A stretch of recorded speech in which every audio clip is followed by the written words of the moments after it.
Ça fait plus de 35 ans que je mène une vie de militante, une vie à consacrer une bonne partie de mes loisirs en réunion. 35 ans à tordre mes horaires pour respecter les échéances de l'un et les besoins de l'autre, que ce soit pour les enfants, le conjoint, les collègues ou les camarades de combat. Je ne suis pas à plaindre car j'ai choisi les murs de ma prison. D'où me vient ce besoin de militer? Quelle en est donc l'origine? J'ai 13 ans, c'est ma fête, c'est le début de la crise d'octobre. Un Britannique vient d'être enlevé par le Front de libération du Québec, le FLQ. Enlevé. On vient de le dire sur les ondes de la radio de l'auto. Kidnappé, comme dans les films d'aventure. Ça peut donc arriver ici aussi, pas juste aux États-Unis ou ailleurs. Je suis bouleversé.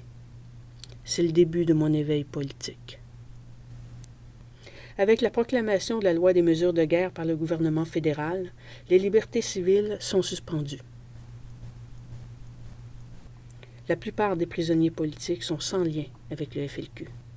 Il s'agit de la plus importante intervention de l'armée en temps de paix de toute l'histoire du Canada.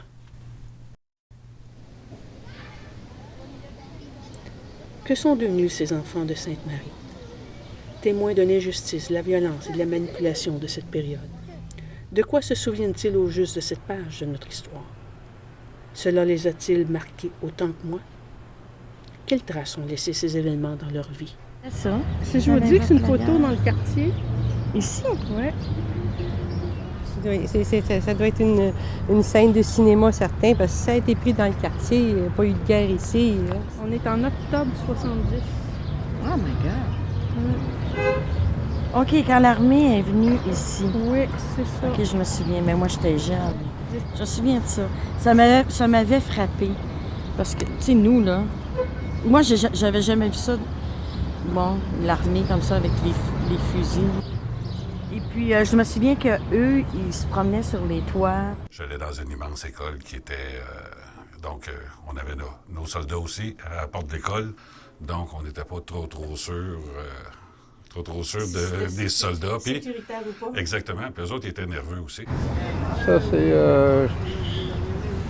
ça serait pas octobre 70? Exactement. Ah, parce que c'est parti des forces. Là, Ah, vous étiez dans les forces? J'étais là, c'était Ah dans oui? le 2e régiment. C'était très difficile, cette période-là, pour les soldats. Oui, j'en doute pas. Parce qu'on travaillait 24 sur 24. Non. Puis en réalité, des felkistes, il n'y en avait pas d'action. Il y avait juste des bidouillettes. Fait que c'était exagéré. Bon, oui, il y a eu de l'exagération. Là. Pas mal des souvenirs de loin.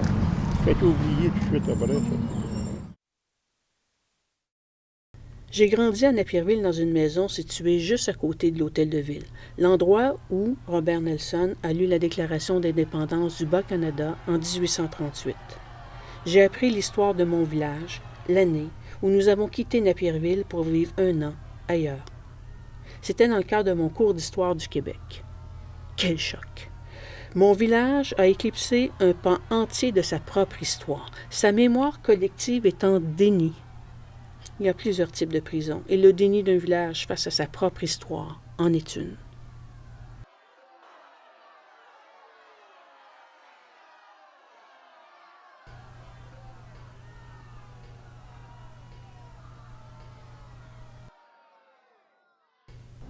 Et ici, dans Sainte-Marie, les gens sont-ils au courant de l'histoire de leur prison, l'histoire de leur quartier, leur histoire?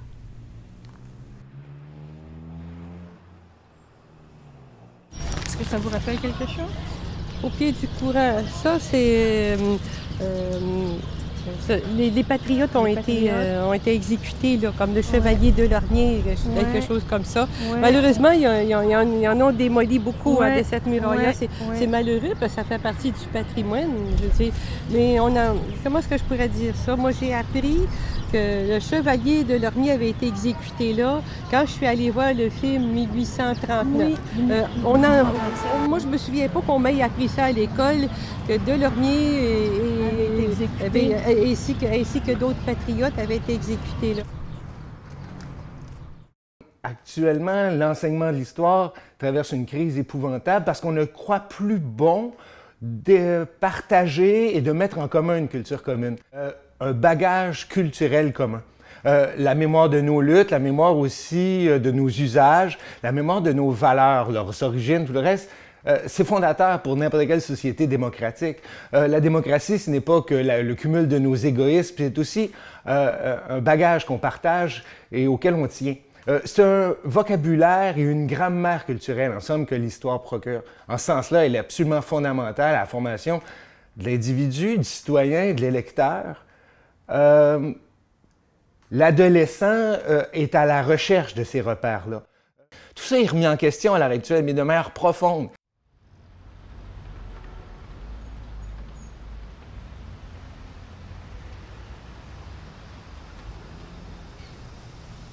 Ici au Québec, le programme d'histoire du ministère de l'Éducation est en perpétuelle réforme.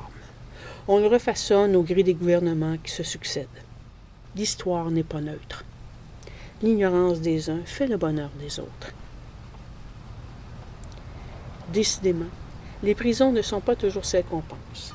Je suis donc condamné à perpétuité à poursuivre mon combat contre le déni, la manipulation et l'injustice parce que ces quêtes sont des puits sans fond. Qu'est-ce qu'on leur laisse